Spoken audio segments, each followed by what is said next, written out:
네, 안녕하세요. 크립토인사이트 진행을 맡은 김세영입니다. 당장 나가서 주식을 사라. 이 미국의 트럼프 대통령이 영국과의 무역 합의를 이루고 난 뒤의 외침이었는데요.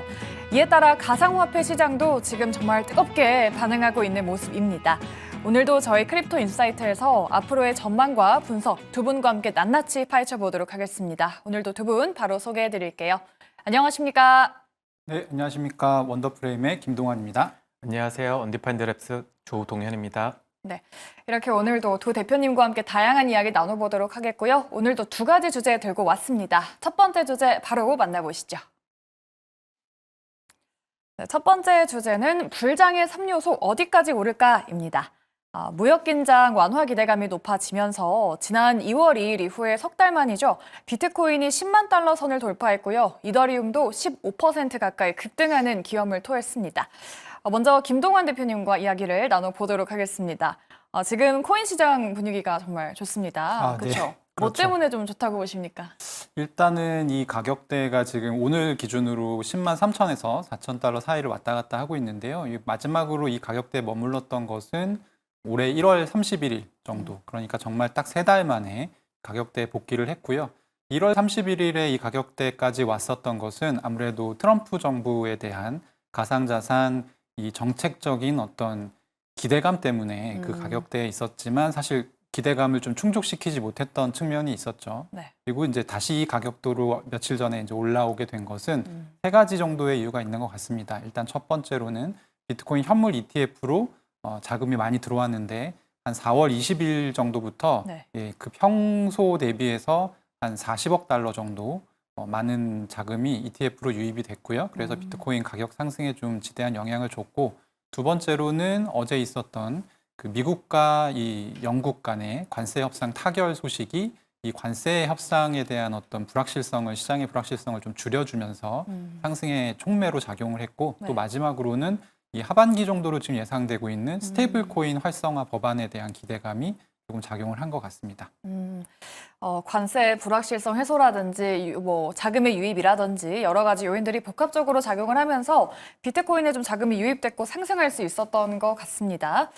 그럼 조동현 대표님께도 여쭤볼게요. 네, 지금 그럼에도 불구하고 국내 투자자들은 좀 여전히 신중한 모습을 보이고 있다고 하죠? 네, 아무래도 이제 해외 투자자들은 지금 오랜만에 이제 찾아온 이 상승장에서 어떻게 하면 돈을 더 벌 수 있을지 많은 이제 고민과 이제 공부를 또 하시고 있는데, 반면에 이제 한국 시장은 해외 시장 대비해서 거래량이 한 4분의 1 정도밖에 지금 안 올라오고 있습니다. 그리고 현재 이제 김치 프리미엄도 굉장히 낮아진 상태고, 네. 간혹 가다 보면은 이제 역푸라고 하죠. 이제 김치 프리미엄이 없고 오히려 이제 마이너스가 된 그런 어떤 시장이 좀 조성되고 있는 걸 보면은 아직은 한국에서 이 리테일 투자자들이 알트코인이나 이 비트코인, 더 나아가서 이더리움에 관심을 갖고 적극적으로 투자를 아직 나서지 않았다고 보는 게 좀 맞을 것 같습니다. 거래량이 우리 한국은 4분의 1이다. 김치 프리미엄도 좀 낮아졌다. 좀 말씀을 하셨는데 그럼 이 거래량 자체가 좀 늘어날 만한 가능성이라든지 그런 기미는 딱히 없나요? 항상 이제 한 4년, 5년 이런 패턴을 좀 살펴보면요. 네. 한국 시장은 항상 늦게 들어오는 경향이 좀 있습니다. 그러니까 이제 3개월 동안 굉장히 이제 가격이 하락하면서 사람들한테 불안감을 조성을 줬고요. 네. 또 알트코인이 갖고 있는 특성상 이제 굉장히 리스크가 크고, 물론 이 리턴도 크지만 이 리스크를 감당할 수 있는 사람들이 이제 많이 없기 때문에 주저하시는 것 같아요. 근데 또 한국이 한 번 들어오면 또 굉장히 또 많은 자금들이 한 번에 들어오는 또 경향이 있기 때문에 네. 아무래도 이런 이번 이제 상승이 한 번 어떤 이벤트로 끝나는 게 아니라 지속적으로 한 몇 주간 이어간다면 아무래도 한국 투자자들도 후발 어떻게 보면 팔로우 투자자로서 이제 참여를 하지 않을까라고 기대는 하고 있습니다. 아하, 알겠습니다. 앞서서 우리 김 대표님이 스테이블 코인도 좀 말씀을 하셨는데 더불어민주당의 대선 후보가 원화 기반의 스테이블 코인을 만들자고 발언을 했습니다. 좀 빨리 시장에 진출해야 소외되지가 않고 국부 유출도 막을 수 있다라고 말을 했는데 그러면 김 대표님, 국내 투자자들의 분위기도 좀 반전될 것 같은데 좀 긍정적인 쪽으로 반전이 되는 건가요? 일단 이제 어제 굉장히 유력 대선 후보잖아요. 예. 이재명 후보가 원화 스테이블 코인에 대한 얘기를 했고요. 제가 보기에는 그 공부를 좀 그래도 한 듯한 발언이었습니다. 그러니까 미국이 지금 달러와 스테이블 코인을 좀 활성화시켜서 그걸로 글로벌 자산 시장을 세계 가상 자산 시장을 좀 이렇게 지배하려고 하고 석권하려고 하는 움직임이 있는데 우리도 좀 이제 선제적으로 대응해야 되지 않겠느냐 네. 이런 톤의 이제 발언이 있었고요.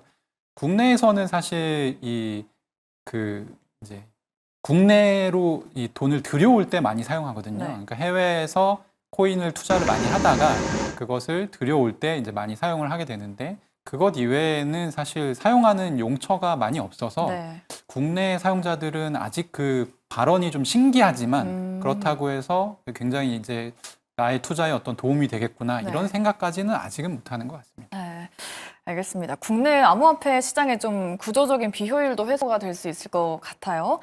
그러면 두 분 모두에게 여쭤볼게요. 아마 시청자분들께서도 가장 좀 궁금해하실 만한 질문인 것 같은데요. 먼저 우리 김 대표님께 다시 한번 네. 비트코인의 이번 상승 좀 어디까지 보시나요?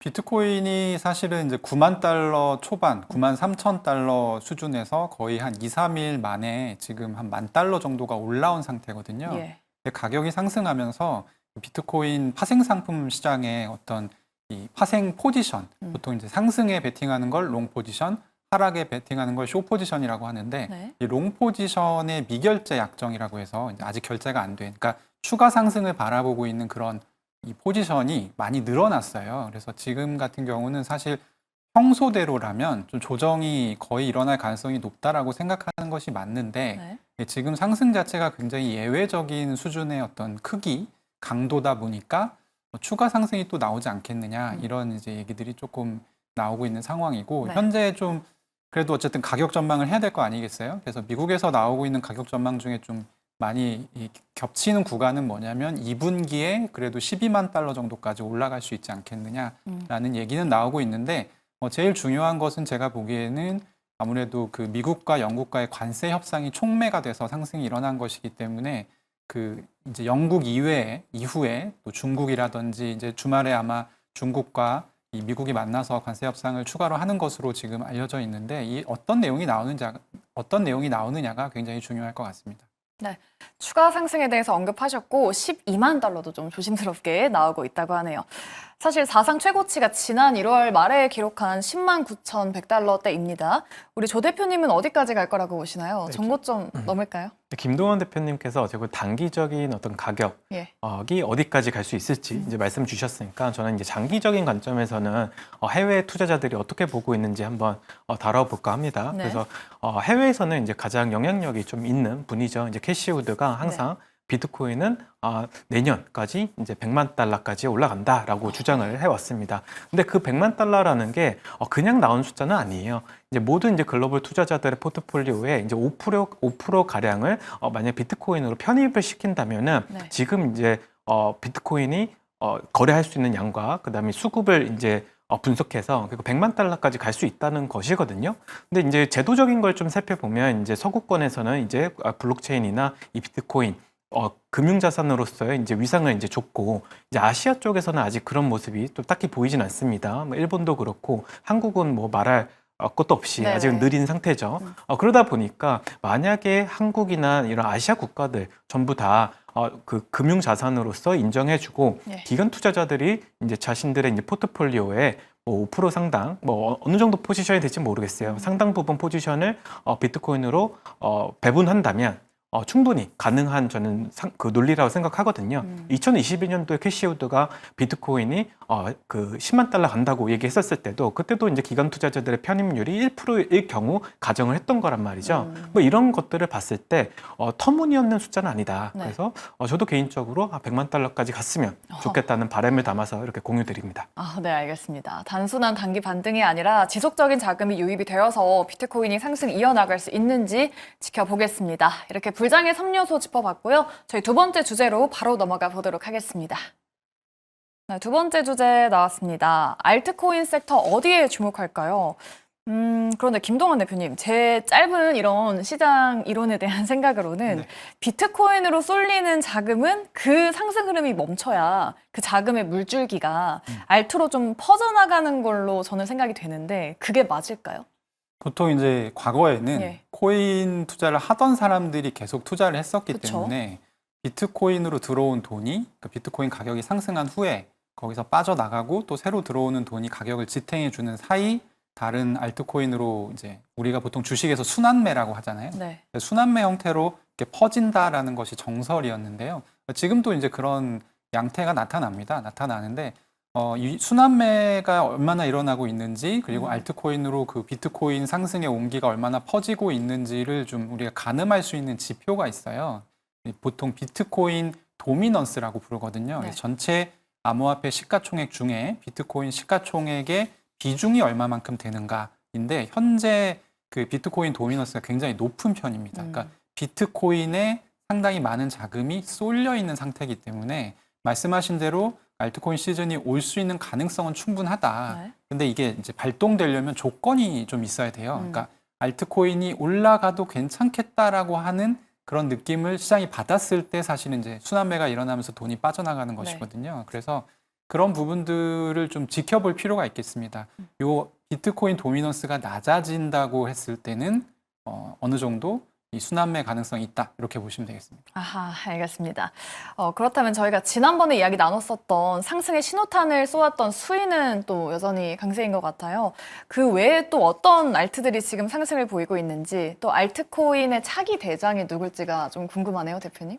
이제 방금 이제 김동완 대표께서 네. 이제 예전과 다른 투자자들이 시장에 유입을 돼서 이제 비트코인도 상승을 하고 또 그들이 이제 알트코인으로 순환매를 돌아줄지 이게 관건이라고 얘기를 해주셨는데요. 저는 개인적으로 이번 시장은 예전의 데이터를 바탕으로 예측하면은 전부 다 빗나가는 시장이라고 저는 생각을 합니다. 그 근거는 뭐냐면 기존에 들어오지 않았던 투자자들이 들어오는 시장이고 그렇기 때문에 비트코인이 상승한다고 해서 알트코인도 추후 상승할 거다라고 하는 기대감을 갖는 것 자체가 서로 안 맞는 것 같아요. 네. 대부분의 자금은 비트코인 ETF나 이더리움 ETF를 통해서 자금이 들어와서 가격을 견인해주고 있고 또 그 유입량이 많다고 하면 기존에 투자하던 사람들이 시장이 좋아졌거나라는 생각에 따라서 계속적으로 큰 자금으로 투자를 이어나가고 있는 형태거든요. 네. 그럼 이제 알트코인으로 들어왔을 때 그럼 가장 중요한 건 뭐냐면 기관 투자자들이 투자할 수 있는 급이 되는 코인이냐 아니냐가 생각보다 중요한 것 같아요. 그러면 네. 기관 투자자로서 그럼 투자할 수 있는 것은 뭐냐라고 했을 때 상위 10개 알트코인 제외하고는 사실 투자하기가 굉장히 어렵습니다.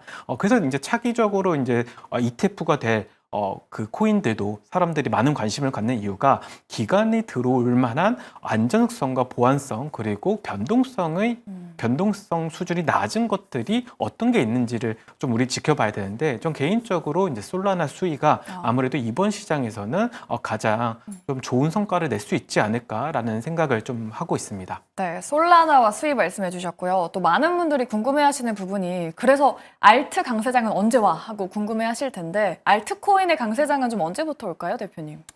알트코인 강세장을 볼 때 가장 이제 주목을 많이 받았던 코인은 사실 이더리움입니다. 예. 이더리움인데 이더리움이 특히 2024년부터 상승률이 좀 저조했어요.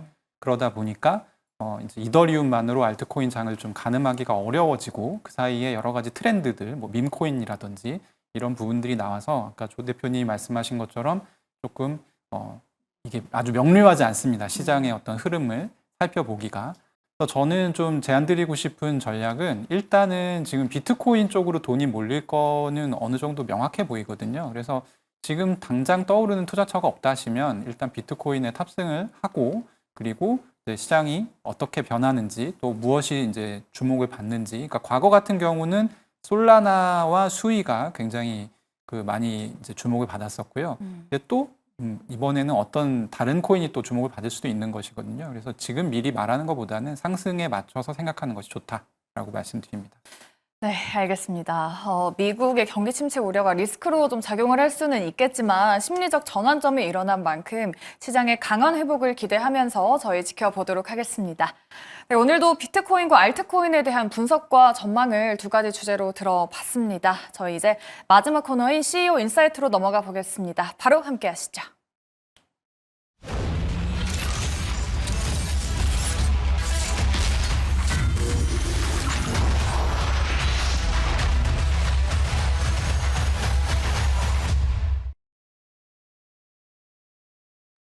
네, 저희 마지막 코너인 CEO 인사이트 시간입니다. 오늘 만나볼 크립토는 오픈레저의 핵심 기여자 중 한 명인 램인데요. 본격적인 인터뷰에 앞서서 조동현 대표님과 이야기 나눠보도록 하겠습니다.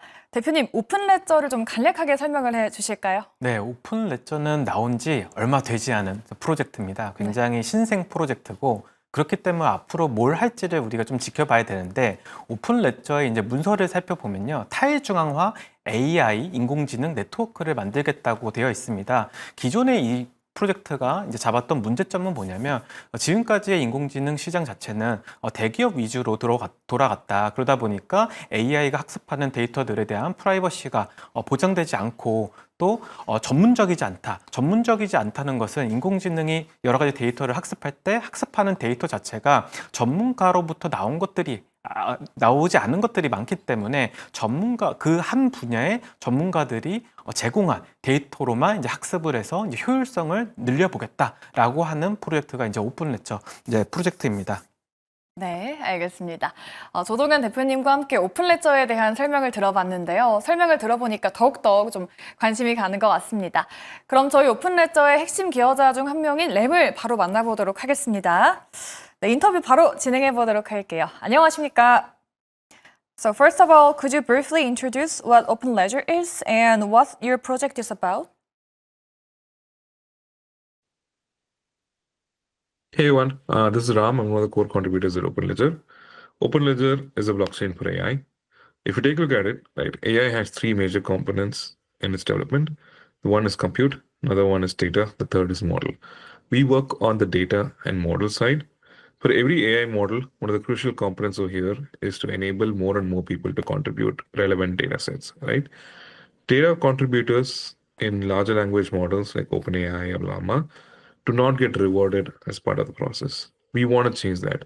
Any AI model that's being built on top of OpenLedger, if the data contributors contribute data sets, we want to make sure the data is tracked on chain. We want to make sure the impact that these data contributors make on the model is tracked on chain and the reward is compensated very fairly. We are purpose built for AI. We've been building over the last 2 years. We've been backed by prominent investors like Polychain Capital and many more as well. And we have more than 10 plus projects building on us. We work with larger enterprises as well. And we are here in the ecosystem to enable more and more AI development to happen at scale. We provide an end-to-end solution for data contribution, AI model development, and compensation as well. So AI companies are generating enormous profit these days, but who actually provides the data used to train these models? And why aren't those data contributors being fairly compensated? Yeah, so if you take a look at OpenAI, right, the parent company of ChatGPT, they made close to about $1 billion last year. And none of these goes to the data contributors, right? And one of the biggest reasons is because they go ahead and get data by scraping the internet. And this is the data that you and me provide on the internet, on social media. But none of us get compensated for it because they go ahead and freely scrape the internet, right?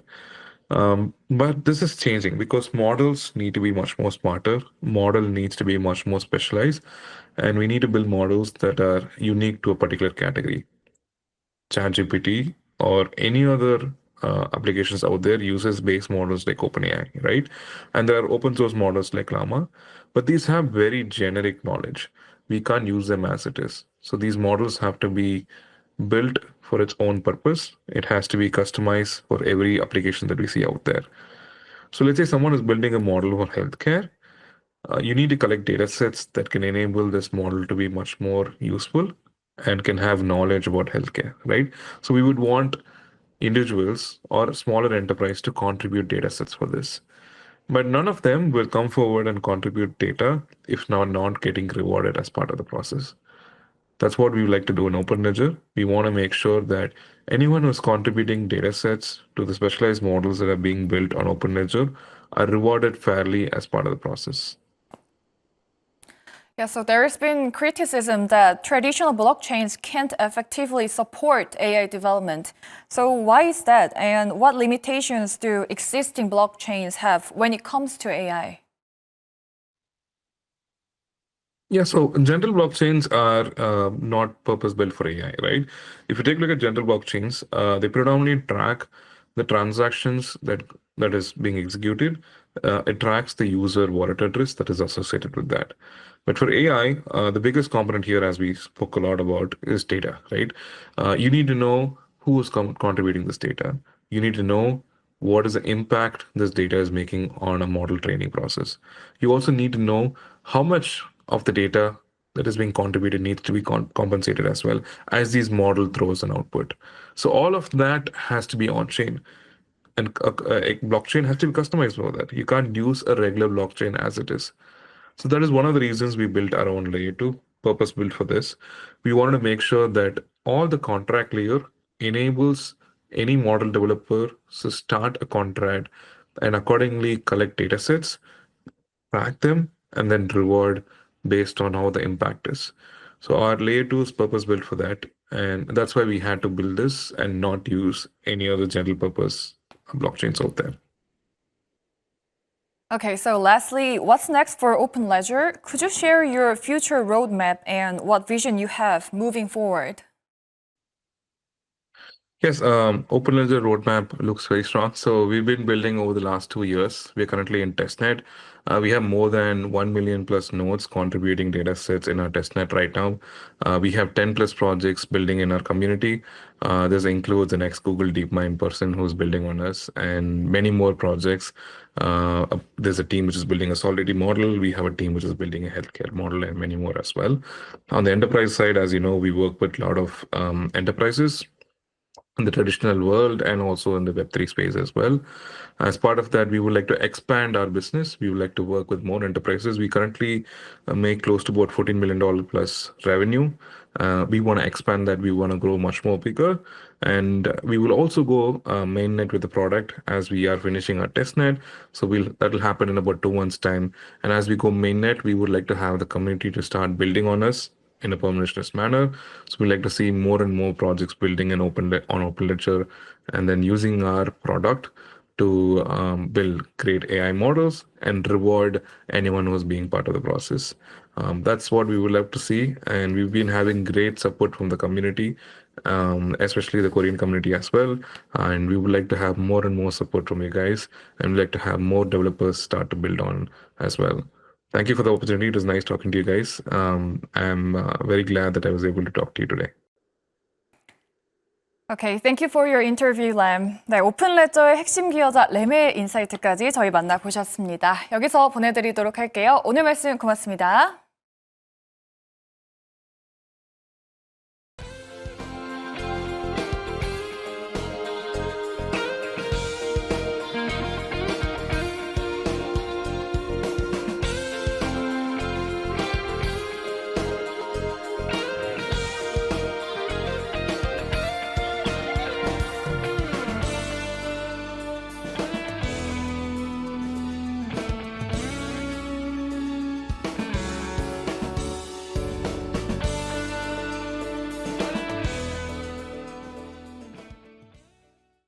네, 이렇게 CEO 인사이트까지 함께 하셨습니다. 그리고 오늘 앞에서 두 대표님과 함께 비트코인의 전망 그리고 알트코인의 분석까지 함께 들어봤는데요. 아직까지는 경기 침체에 대한 우려가 있지만 그래도 좀 전망이 밝은 만큼 앞으로의 코인들의 상승을 저희도 기원해 보면서 매주 지켜보도록 하겠습니다. 네, 더 많은 인사이트를 원하시는 분들은요. 방송이 끝난 후에 매일경제TV 유튜브 채널에 저희가 방송에서 못다한 이야기를 모두 공개하니까요. 유튜브 채널로 가셔서 많은 시청 부탁드리도록 하겠습니다. 네, 크립토 인사이트 오늘 저희가 준비한 순서는 여기까지입니다. 본 방송은 투자 권유 목적이 아니며 정보 제공을 위한 방송입니다. 네, 저희는 매주 금요일 10시 반 다양한 주제와 함께 더 깊은 인사이트와 더 좋은 정보들 들고 다시 돌아오도록 하겠습니다. 오늘 저희 크립토 인사이트 끝까지 함께 해주신 여러분 고맙습니다.